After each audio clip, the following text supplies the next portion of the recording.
Levitsky is the David Rockefeller Professor of Latin American Studies and Professor of Government at Harvard University. He's also the director of the David Rockefeller Center for Latin American Studies. And he also is the co-author of the best-selling book, How Democracies Die. Welcome, Steve. Today we're talking about the situation in Venezuela, where both Nicolas Maduro and the opposition have claimed electoral victory. Protests have broken out, and much is uncertain at this time. But we've seen protests and alleged electoral fraud before. What's different this time? Well, this is a really unusual event in a couple of senses. First of all, this was a full-scale dictatorship in Venezuela since about 2017, 2018. There are international agencies that measure the level of democracy in countries score Venezuela pretty close to Cuba.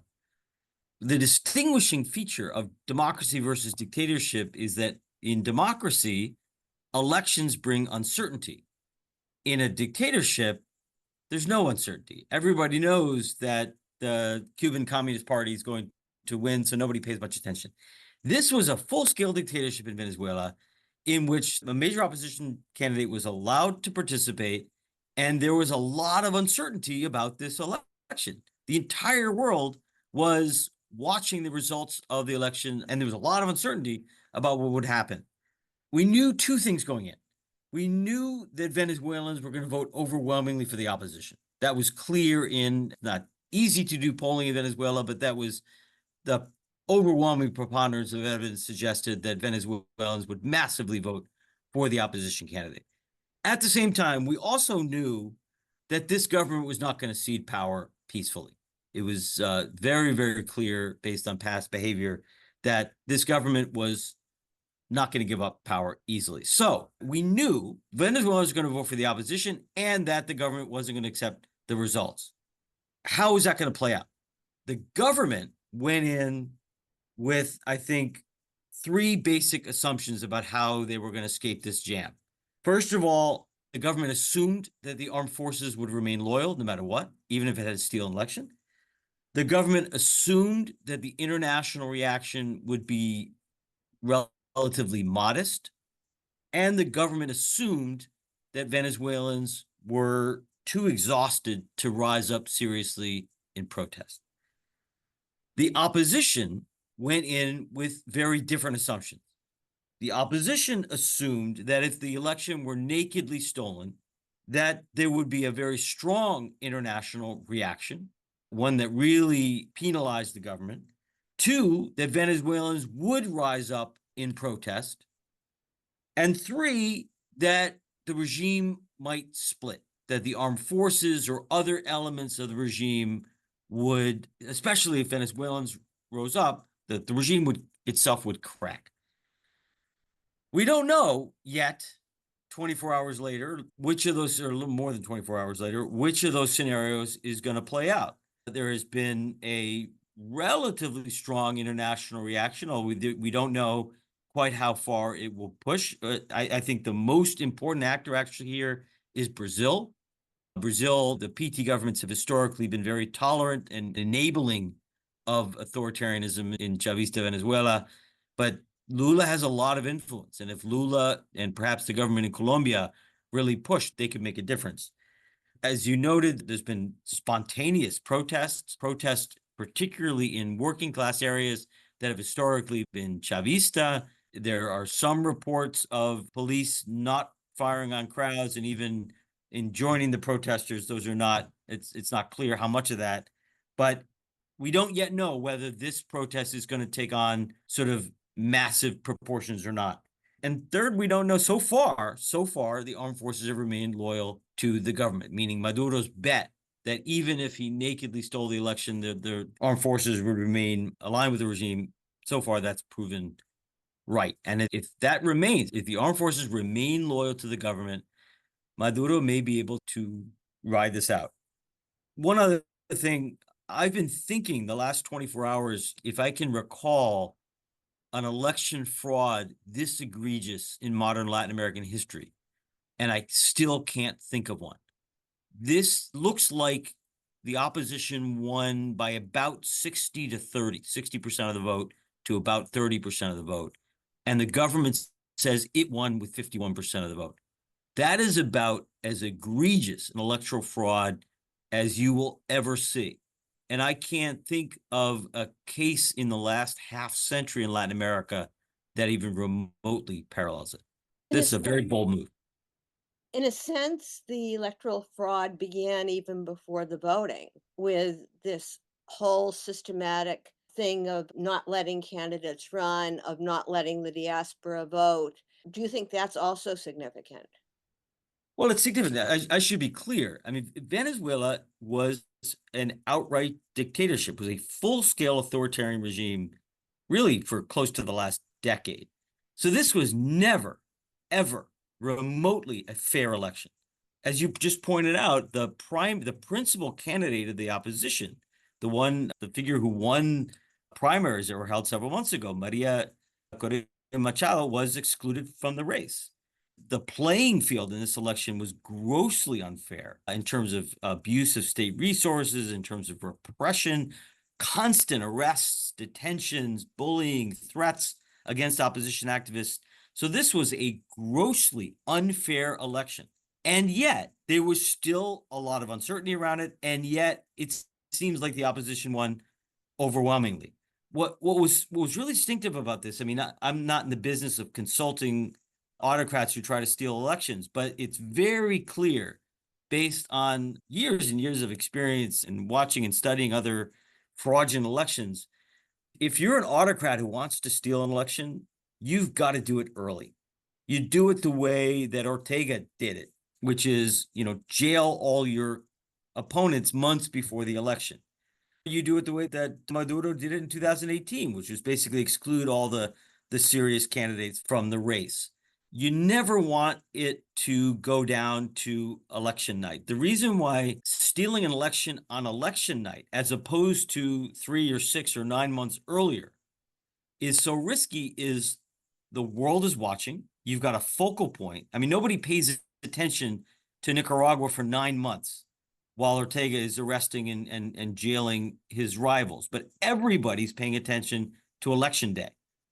The opposition devotes months of time to campaigning. Ordinary Venezuelans, opposition activists get their hopes up.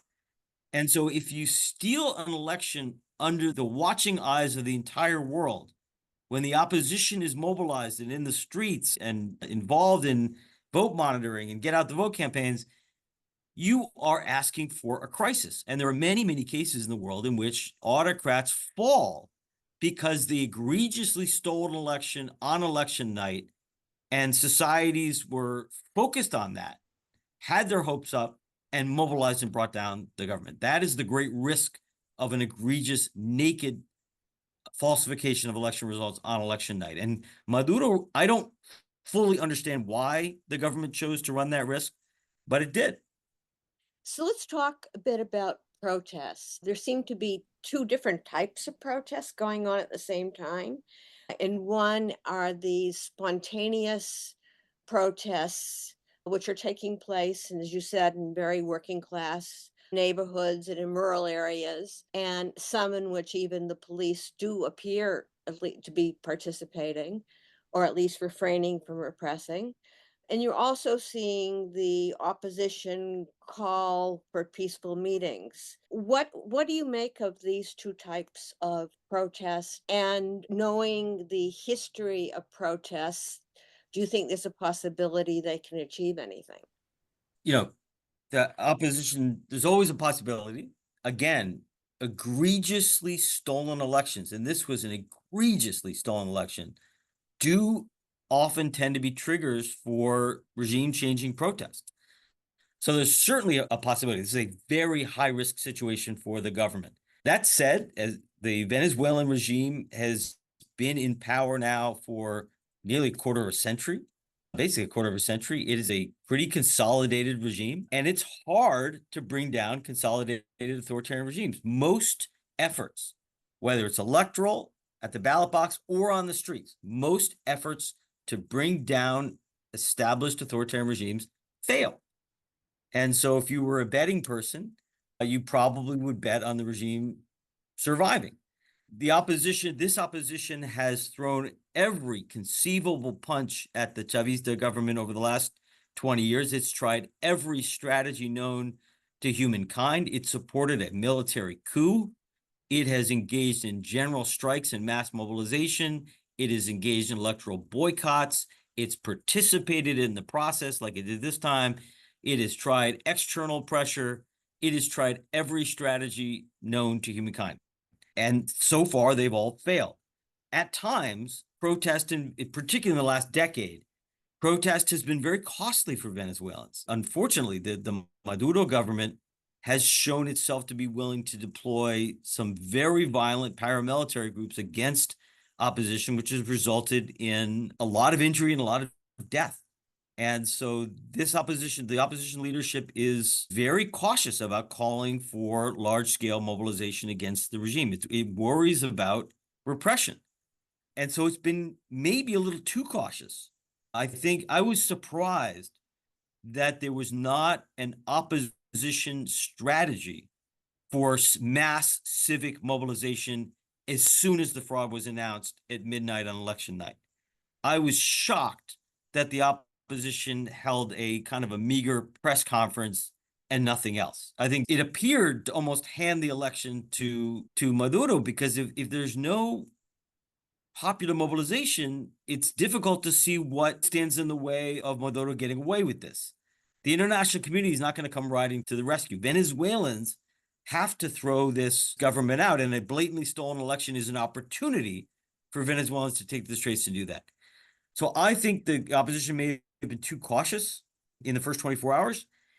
What has happened since then is this very organic, very grassroots mobilization in areas that historically have been very Chavista, areas where the opposition has never had much of a presence, where it is not particularly well connected to local leaderships. In fact, these are areas that don't necessarily trust historically the forces that lead the opposition. So there's quite a distance between the folks on the streets who are pulling down Chavez statues and the opposition leadership.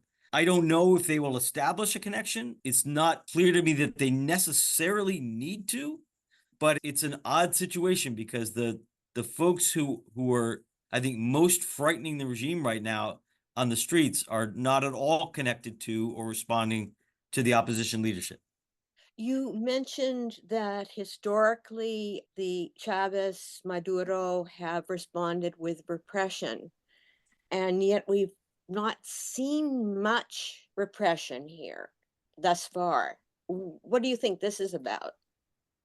That's a great question. I mean, that's one of the great uncertainties. And in the middle of these protests, it's very, very difficult to know exactly what's going on. One possibility is that the government knows the eyes of the world are on it. I know the government must be very worried, in particular, about the governments of Colombia and Brazil, which these are left-wing governments that are historical allies, but who have inched in a more critical direction and are kind of waiting and haven't taken a really firm position yet, either in favor of blessing this election or rejecting it. And I think the government may just worry that repression right now, while the eyes of the world are on it, can be very costly. That's one scenario. Another scenario, more devastating for the government, is either that police on the ground are refusing to repress, or that the government isn't sure that it can get the police to repress, that there's so much sympathy among rank and file security forces that the government isn't really able to crack down. I don't know the answer to that question. I don't know which scenario. What about the role of the army? We don't know. Again, all the public signs are that the army leadership continues to be loyal to the regime. Again, we don't know if the army leadership is worried about its own rank and file, or whether the army leadership is sort of reconsidering its position. At least I don't know what's going on. But if there are two reasons why there may not be repression, either the government is calculating that it doesn't want to pay the price in terms of its international image because the eyes of the world are on it, or two, the government is not sure that it's got its house in order to be able to repress. It's not sure that security forces will actually carry out orders to repress. I don't know which one's at play. What about the role of diplomacy right now? Look, the status quo is that Venezuela is internationally isolated and is able to kind of muddle through with a certain amount of support and cooperation with non-Western powers and so-called rogue states like Iran. The status quo is not great for the government. It's been this way for several years, but it's shown that it can muddle through in a world in which the EU and the United States are, applying sanctions at a distance. So the point of that is that I don't think there's a heck of a lot that Western powers can do. The Maduro government would like to have a better relationship with the West and would like to eliminate some of these sanctions. But at the end of the day, I don't think it's going to risk power to do so. All of that means if at the end of the day, the Maduro government is willing to go back to the status quo ante of a fair amount of international isolation, then there's not that much that Western powers can do.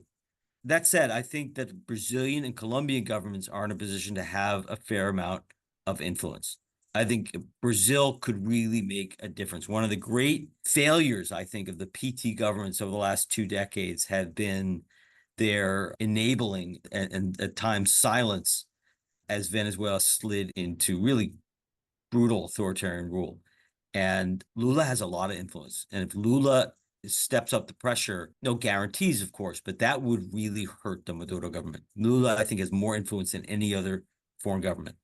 But what kind of pressure beyond words? Unclear. I'm not an expert on Venezuelan Brazilian relations. These are two big countries with extensive ties. And so there are all sorts of carrots and sticks that the Lula government could employ privately. I think it's more like, I think the Lula government is working behind the scenes to try to influence this outcome. I don't know how far it's willing to go. And if its private diplomacy fails, I don't know whether the Lula government is willing to publicly break with the Venezuelan government the way that, say, the Boris government in Chile has. I don't know. But there are many, many tools of diplomacy that the Lula government potentially could use. I'm just not familiar enough with either country's foreign policy or the two countries' bilateral relations to really analyze the details of it. Yeah, before the election, there was a lot of talk about people had their suitcases packed and they were going to leave the minute that if Maduro took the election, etc. And of course, there are huge I think it's 8 million Venezuelans living overseas. Have you seen any indication or do you foresee another huge exodus from Venezuela? I wouldn't be surprised. I mean, this is one of the things. I mean, first of all, it's one of the just great human tragedies of what has occurred in Venezuela over the last 10 or 15 years. This was one of the worst economic and humanitarian crises in the history of the modern world. And Venezuela lost a third of its population to that. Now the only comparison in Latin America in recent times is to Cuba, which expelled its opposition really for 2 generations in the early 1960s and partially did it again in 1980. It's really horrible, but expelling a third of your country is one way of expelling opposition, one way of diffusing opposition. In many ways, those with the greatest inclination to oppose the Maduro government, with the greatest skills, abilities, and resources to oppose the Maduro government, have just left the country over the last decade. That left the opposition much, much weaker than it would have been. It left I don't want to overgeneralize, but Venezuelans, many of whom were dependent on the state, and many of whom were living in such existential crises, whether it was to do with their health, or just being able to put food on the table. The Venezuelans that remained were either dependent on the government or so fighting for their daily survival that they were not in a position to engage in organized opposition against the regime. That's what Maduro bet on to a degree over the last decade, and it worked. And if what many observers have said, which is that a large group of Venezuelans effectively have their bags packed, and there's another exodus of Venezuelans after this, it will reinforce that. It will mean that Venezuelan society has exited rather than mobilized against a terrible status quo. And it'll potentially reinforce the stability of the Maduro government. The regime is in some ways betting on that. It's really functional. As horrible as it sounds, it's really functional to the regime.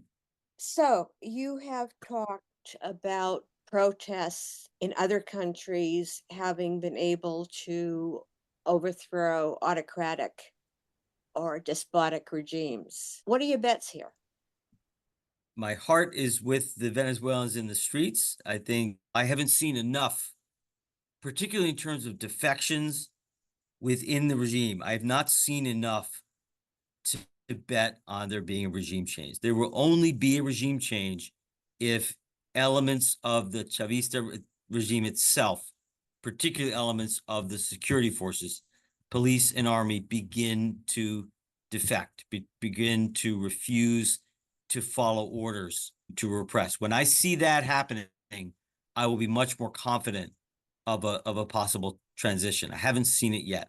So you're saying basically that this is not necessarily an example of how democracy lives. I don't think we're in the realm of talking about democracy living or dying in Venezuela. Democracy died in Venezuela 20 years ago. We are now in an authoritarian regime that has survived longer than Pinochet in Chile, that has survived about as long as the Brazilian dictatorship in the 1960s, 70s, and 80s. This is a full-scale, established authoritarian regime. And what we're talking about now is not democracy dying, not democracy living, but getting democracy back and establishing a whole new democratic regime. That the old Venezuelan democracy is dead and buried. Thank you. You've been listening to Steve Levitsky. He's the David Rockefeller Professor of Latin American Studies and Professor of Government at Harvard University. He's also the director of the David Rockefeller Center for Latin American Studies at Harvard. And he also is the co-author of the best-selling book, How Democracies Die. Thank you, Steve.